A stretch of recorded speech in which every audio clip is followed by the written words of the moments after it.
There, now it goes. All right. All right, well, welcome everyone. I'm going to share my screen here.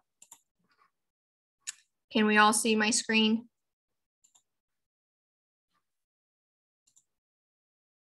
Good. All right, great. All right, so my name is Erin Warren, and welcome to Google Arts and Culture. I am an instructional coach for technology at the Ohio Valley ESC and a member of the Remote edX Tech Team. We are a group of area ESCs who have joined together to provide free instructional coaching to teachers, and who doesn't love free? So I've provided a QR code and a tiny URL for you to access this presentation for review later.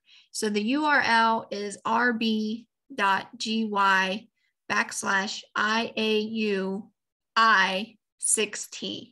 And again, there's going to be some templates and some links that's happening throughout this presentation. So if you want to go ahead and grab that, that would be great. Some housekeeping tips before we get started today is please mute your microphone during the presentation. Type your first and last name and where you are from in the chat. We have a Google form for attendance, which I believe has been posted in the chat. So if you want to go ahead and click on that and fill that out, that would be great. If you have any questions or if you want to obtain CEU credit for today, you please email me at erin.warren@ovesc.org. And again, you can go to ecoes.sc/techcoach to learn more about the Remote Ed Grant Team project and to schedule a time with an instructional technology coach. And again, there's 6 of us and we would be so happy to work with you. We have a Google Classroom, and if you haven't done so already, you can join by using join code ZBIPRIJ. And today's recordings and last Friday's recordings are going to be in that classroom as well. Okay, so once again, my name is Erin Warren from the Ohio Valley ESC, an instructional coach for technology. My email is erin.warren@ovesc.org, and you can schedule your time with me on my Calendly link, or you can give me a phone call as well. I do have 18 years of classroom teaching experience, and I have used Google Arts and Culture in my classroom. So hopefully as we go through today, there's maybe some things, if you're not familiar with, that you can become familiar with, or if you don't even know where we're going, you can learn something new. So let's get started. And before we get too deep into it, let's just do a real quick poll here. How familiar are you with using Google Arts and Culture in your classroom? So in the chat, we just want to type 1, 2, or 3. 1, not at all. 2, somewhat familiar, or 3, I use it every day. So just let's see what our numbers are. Okay, we have some 1s and some 2s. Okay, all right, very good. All right, good. Now, just a little disclaimer, this is a huge site and there's no way that we can possibly go through everything that we see today, but there is a place that we can go, and it is just for teachers, which is why we're here today. So here we go. Okay, so our agenda for today is we're going to take a little tour of Google Arts and Culture, and we're also going to discuss how we can use this in our classroom. So let's get into the site. So when I click on here, it is taking me to the Google Arts and Culture site. Now, another little disclaimer is that this site basically changes daily. So when we come and log into our home page, it's going to be different every single day, which could be a good thing because it gives you new information, but it can be a bad thing if you're like, I just saw that yesterday, where did it go? But I'll give you a little clue and a little hint of how you can keep your favorite things favorite, so then you can always come back to them. So when we go into Google Arts and Culture, we see that they have the artwork of the day, and you can admire that. And it always has some, you can click on it and it will tell you some information about the artist, where it's from. Here, we'll just go ahead and click on it. If we can go to the museum that this piece of art is at, we can explore that. We can look at it in Street View, which means it's going to take us into the museum itself. We can see it in AI. And again, it just gives us some paintings that kind of look like that painting. And maybe we could, you know, do some research off of that. So let's say, yeah, this is something I like. This is something I want to tell my students about. What you could do is you could just hit the heart, which is your favorites. And then that way, when you want to come back to it or you want to talk about it, you can always just go to this favorite button here. And when you go to your favorites, it's going to keep whatever it is that you heart. And then that's kind of like a little shortcut that you can go to find things on this huge site. Okay, so we start off, it has the artwork of the day. We're still on our homepage. We're back to our homepage and we kind of scroll down and we see a museum explorer. So what this does is this actually takes us to different museums throughout the world. So when we click on it, let's do one that we might not ever get to be at. This one looks like fun. That gives you kind of a description of the museum. And then you can just explore it. You can take street level views. You can see certain things. It kind of brings you through. Sometimes they have like stories of the museum. So again, you can see the outside of it. They kind of get you excited. And then you can see things that are on the inside of the museum as well. So whenever you're clicking on the museum, we are actually in this museum and can see some of the pieces of art that they have in that museum. So Museum Explorer, fun to look at. Google Arts and Culture is on the web, or it can also be, you can also get an app for it. So both applications work. You don't have to have the app to be on the web. There are some things that within Google Arts and Culture that does kind of require you to use the app. Like if you want to take a selfie of yourself and then they'll tell you what artwork you look the most alike, then you would need the app for that. But just to use in the classroom, you don't need the app because we're on it right now. Now, it always has today's top picks. And again, these will change daily because again, it's today's top picks. So you can go through and maybe at the beginning of the day, you could say, okay, kids, let's look at our top picks of the day. And you can click on them, guess the composer. This looks like fun. So what it is, it's just going to give you a quiz. So if you wanted to guess who it is, it kind of gets you ready, gives you some background knowledge. And then when you click on it, then you're trying to guess who that composer is. And again, these will change daily, the top 5, and then it tells you the answer. So then you don't feel too bad if you get it wrong or not. Okay, so I was kind of scrolling there pretty quick. So the today's top picks, you can go through, maybe you could do like a reflection journal, or you could have the students say, go in and pick one of today's top picks and kind of talk about what they've seen or what they did for that. We're still on the home page. I'm still scrolling down. The Blob Opera we will get to, but I just want to show some other things before we get there. Then there's today's topic. And again, this changes daily as well. And today they're talking about modern art. So you can click on any of these art pieces. It will take you to the piece. It'll talk to you about the artist.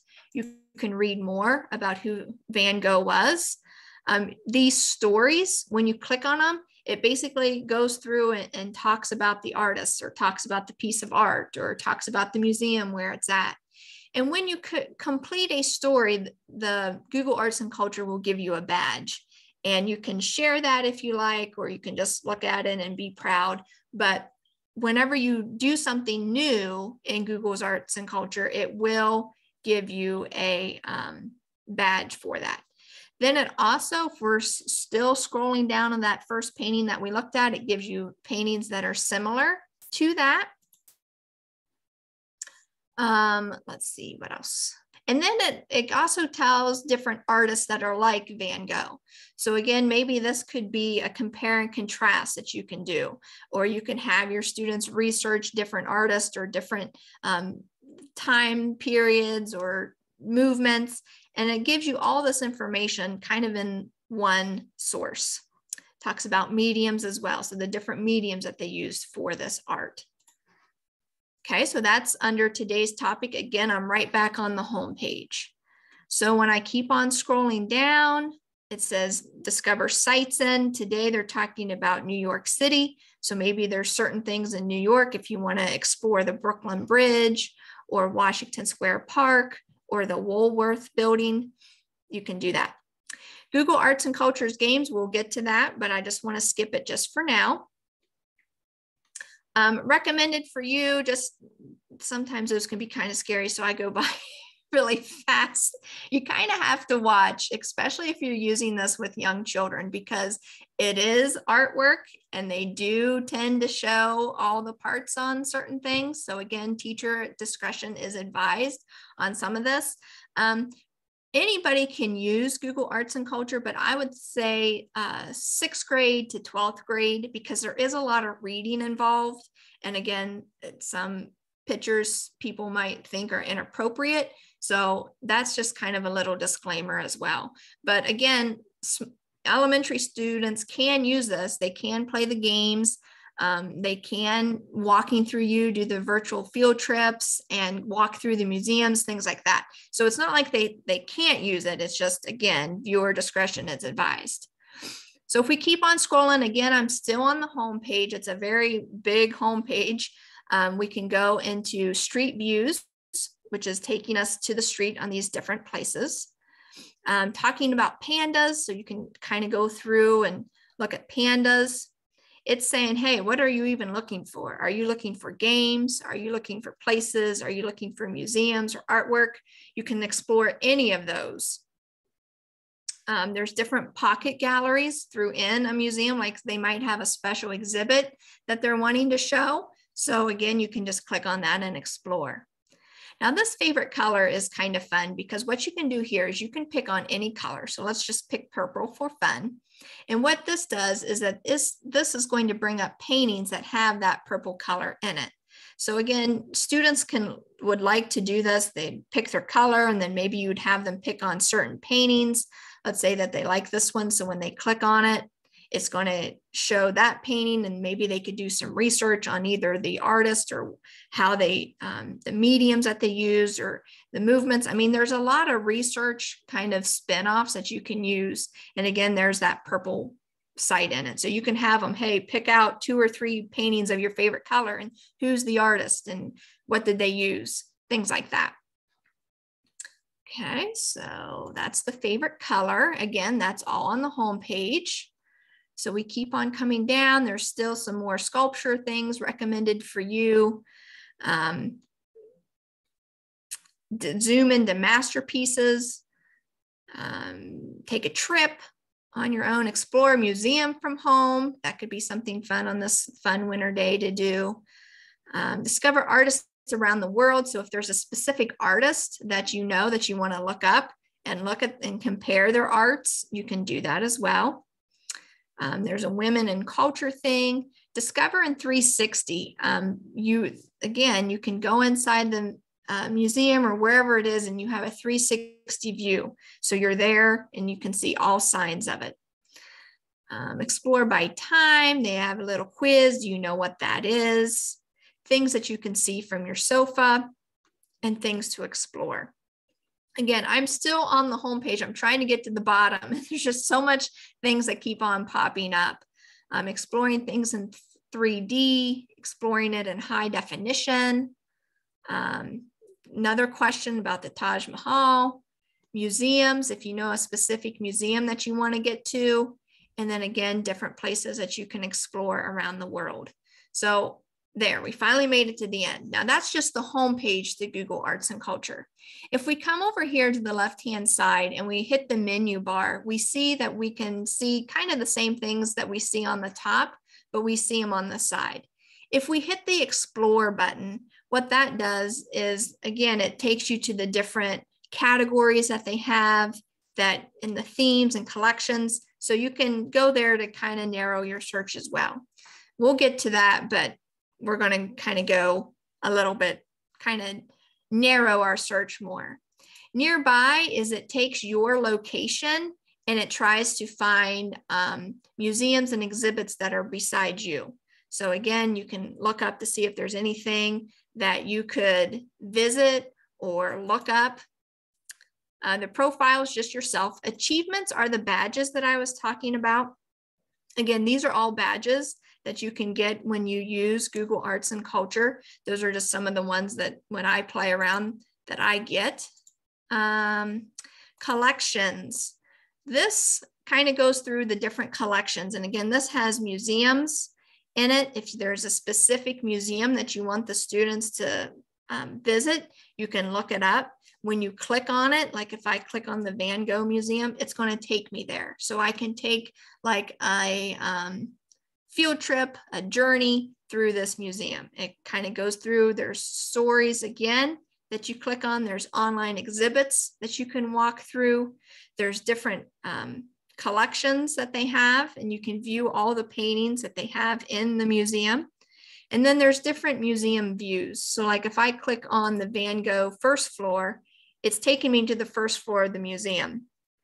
And you can click around and it takes you to different places in the museum.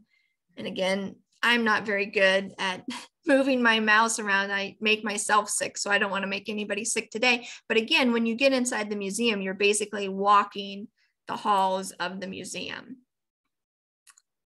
Okay, let's see. Now, themes is kind of where I want to go, because this is where being a teacher, being an educator, this is where you would go to get lesson plans, to find field trips and things like that. So when we go through themes, we are looking for Learn with Google Arts and Culture, and they kind of hide it on this site. I wish it was higher up, but again, it's kind of hidden. So that's why I'm trying to find it. It's Learn with Google Arts and Culture. There it is.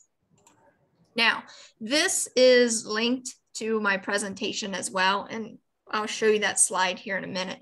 But when you go to Learn with Google Arts and Culture, they have a guide for teachers. And when you click on that guide, it tells you everything that you as an educator need to know to use Google Arts and Culture in your classroom. So it's 52 pages. It tells you the different, how to use it, how to navigate it, what you need when you're using the lessons, getting started with it.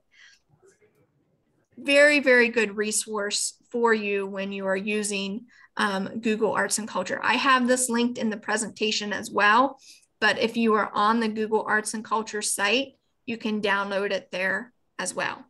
The quick tips is, again, tips for teachers for getting the most out of using Google Arts and Culture. So when we go down here, the first one is to plan your lessons. Now, the fun thing about this is that it does include lesson plans that you can download to use with your students. And it has all subjects that you can pick from.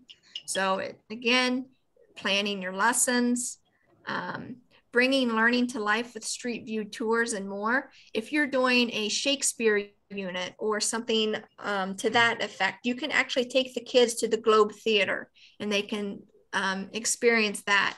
They can see where Shakespeare grew up. So you're actually taking the kids to where the learning is happening. The Smithsonian and that museum, you can tour that as well. This is fun. In the literature section, they have storybooks that, like Harry Potter, or I think the other one, I mean, they have a whole bunch, but when you click on them, it's taking you to the places that's in the storybooks. So if you're an English teacher, maybe you could have the kids read the book, and then you could be taking this tour as well. They can kind of see what it looks like in real life. So again, traveling to where it is, there's videos that explain how to. I love what that man did for this music. And then he was honest about that guy's still talking. Perhaps you can also engage with interactive learning tools. So again, you can, if you have the app, you can take pictures of yourself and see which painting looks like you. And there's just a lot of tips and tricks that you can use with Google Arts and Culture as well.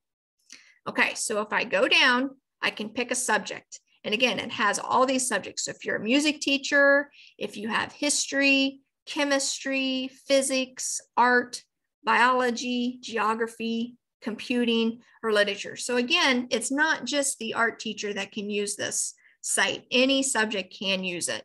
So if I just click on literature here, and we scroll down a little bit, it talks about maybe how you make a book. You can talk about this, but then again, this kind of gives you some of the ideas of the literature that I was talking about. You can, if you're doing a Shakespeare unit, you can click on him, and then it will take you, you can see who he was, do a little background information. You can experience Shakespeare in 360, watch these videos about him. You can go behind the scenes of the Globe Theater and look in the prop trunk.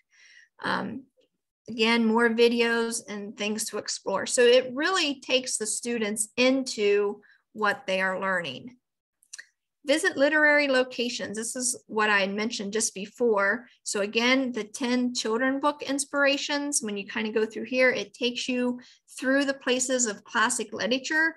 Again, you could read the story with the students, and then they can kind of see it in real life, maybe do their own research.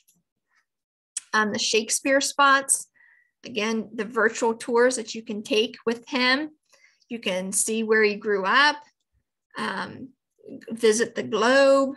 I mean, all these things. A lot of this is, you just kind of have to start exploring and seeing what you can see, because there's a lot in here. Again, I'm in the literature part, the starting points for creative writing. Maybe you could click on some of these pictures, and then you can ask the kids, you know, let's start a story, or what do you think would happen if we went on this path? I mean, there's a lot of creative ideas that you can do with this to start if you have reluctant writers in your classroom. Interactive activities, again, we're going to get to that, but then I want to talk about these lesson plans, because this is exciting.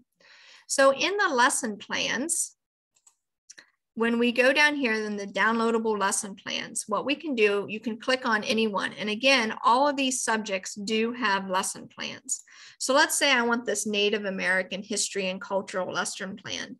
This is 52 pages of the lesson plan already created for you. So it goes through and it tells you exactly what you need, how much time it takes to complete the activity, what the kids are going to be learning. It gives you, you know, things that you can share with the students, readings, has questions and vocabulary. So you can kind of work through these lesson plans that they've already created for all the stuff that's already in Google Arts and Culture. So again, that is a very handy resource, especially if you are a teacher. Virtual field trips, these are really fun. When you click on them, it actually takes you on a journey through the Amazon. And a lot of these even have like people talking. So you have like a little tour guide that's taking you on the journey, and it just takes you to different places, and you can really immerse yourself that you feel like you're riding down the Amazon River, and it talks to you, and you can move your mouse around to see different views. Again, something that you can just go and explore. Okay. Get smart with art using your camera. Again, if you have the app, there's a lot of things that you can do interactive with this. This is kind of funny here. These are who really invented that. And these could maybe be like a brain break or a morning meeting, like the beginning of the day. You can have the students watch these videos and then have a discussion, or just talk about, I mean, there's some interesting things. There's kind of some funny things as well. Bringing dinosaurs to life, if you're really into dinosaurs, or if you have students into dinosaurs, that is, you can go in there. Let's see, Bobby Joe, to answer your question, it's basically when we go here to this Learn with Google Arts and Culture. Up above, there was some, and then down here, Transport Anywhere. So like when we explore the Grand Canyon in America, when we click on that, it's going to take us on our field trip that we can kind of walk through, and you can listen to the tour guide and take the tour of the Grand Canyon.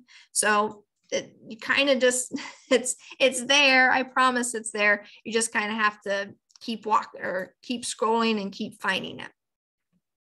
Applied digital skills. Again, this is computer courses. It's the Google Applied Digital Skills. So if you click on these, then it takes you to the Google Applied Digital Skills site, and then the students can walk through. They have videos that they watch, and then they go through and answer questions or complete the project as they are watching the videos. And there's 5 of them that kind of refers to that. Here's the Blob Opera.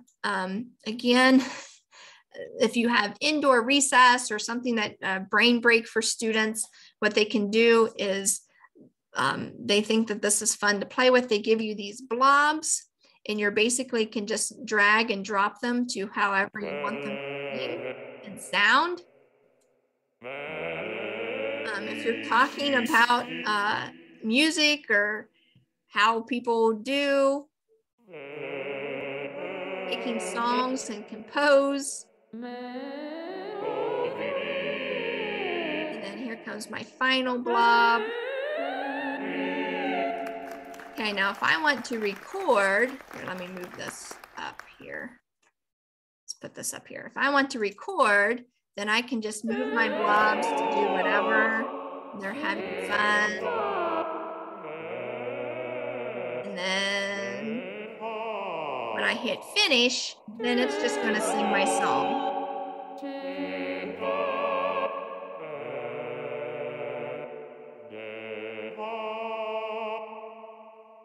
And that just basically just keeps on playing, keeps on playing, keeps on playing. You can share your creation if you want to. But again, Blob Opera, the kids really get a kick out of doing that. So that's one game to show. Another indoor recess activity or brain break activity would be the puzzle party. When you click on the puzzle party, what it does is you can pick a piece of art, and again, teacher discretion advised. What they do is you can say, are you playing by yourself? Maybe put it up on the whiteboard, and you can have the whole class come in, especially if you have like a touch smart board or something. When you click on it, you're basically making the puzzle that's in this piece over here. So again, that a little brain break activity or something that they can do at indoor recess time to keep them occupied, but yet they're learning, because they're also, you can say, hey, Andy Warhol, and do a whole discussion about that. Let's see, the other game that's kind of fun is the coloring book. If you like to color, this is a fun thing that you can do. Basically, again, once again, pick whatever picture you want, and then you can just paint the picture of however you want it. So when you click on a color and you put it in the shape, it's going to make that the color. And then when you get done, it kind of shows you things that you can do, or it compares your painting to the other painting. Again, indoor recess, brain break time, quiet time, something that they can do on their own. There's crossword puzzles also that you can do, either as a group or by yourself. They're kind of hard though, I'm not going to lie. Some of them can be pretty tricky, but if we want to launch the experiment, it's giving us some, it's making our crossword, and then you can pick what you want to do. So let's say we want, I don't know, let's just do fashion for fun. And then it says tap boxes to see clues and type the answers. So again, Americans, okay, I don't know the answer to that, but again, it could be something that they can play as well. So those are some of the games that are on this. Oh, I think if I go here, we'll go back here. Okay. And then keep exploring. So then that takes us back up to where we're at. So again, the learning with Google Arts and Culture, which I found, learn with Google Arts and Culture, I found in the menu when I go to themes. And you kind of have to scroll down a lot until you find it, but it has the lesson plans, it has the guide to use it. Everything that you need is all on this page. Experiments is, again, just gives you examples of experiments that you can do. Let's see, we don't need that, go back here. Artist. Now on this page here, this has all the artists that this site has. So if you know of a specific artist that you either want the students to research or you just want to look at, they have them all right here. You can find them from A to Z, or you can find the time period that they are in. But let's say that I just click on this one, we'll do Monet.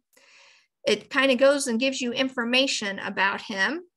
And then again, you can look in his online exhibit. There are all these stories that you can look at. So let's say if I just click on this one, you just kind of have to follow along, and it goes through and it can read it to you, or you can read it yourself. But it goes through it and tells you a story about the artist as well. So that is artist. The same thing can be done with mediums. If there was a certain medium that you wanted the students to study or look at, or kind of see up close and personal, if you're talking about ancient history and you want to talk about, Phoenician pottery or whatever, you can look it up here and the students can see that for themselves. Art movements. Again, they have all the different art movements throughout history. If there was a certain one that you wanted to talk about, you just click on it. So postmodernism kind of goes through and explains. It has some stories, and then it has examples of what that looks like. Again, a lot of comparing that the students can look at, or a lot of research that they can do. Historical events. Again, a history teacher, if there's something that you want the students to see to kind of immerse themselves in that, it gives you the Battle of Gettysburg. You can go down and you can see real pictures or artwork pictures that people have posted that this site has created. Same thing for historical figures. If there's a certain person that you're researching, or you want the students to research a certain person, this could be a good place to start in their research. They can kind of get some information about them. Queen Elizabeth, she has a lot of things in Google Arts and Culture, 2,403 items, pictures and things like that. So again, historical figures on that. Places, if there's a certain place that you want to explore or have the students look at, that could be the place that you can go for a specific place. Again, this site is massive. It is huge. If you do find something and you're like, oh, I don't know if I need that or not, make sure you hit the heart favorite, and it's going to add to your favorites. And then if you need it later, you can go back. If you think, oh, wait, no, I don't need that, just click off it again, and then it's removed from your favorites. So I think that's something that I learned real quick, was to favorite things that I liked when I seen it, because it's kind of difficult to go back to and find it later.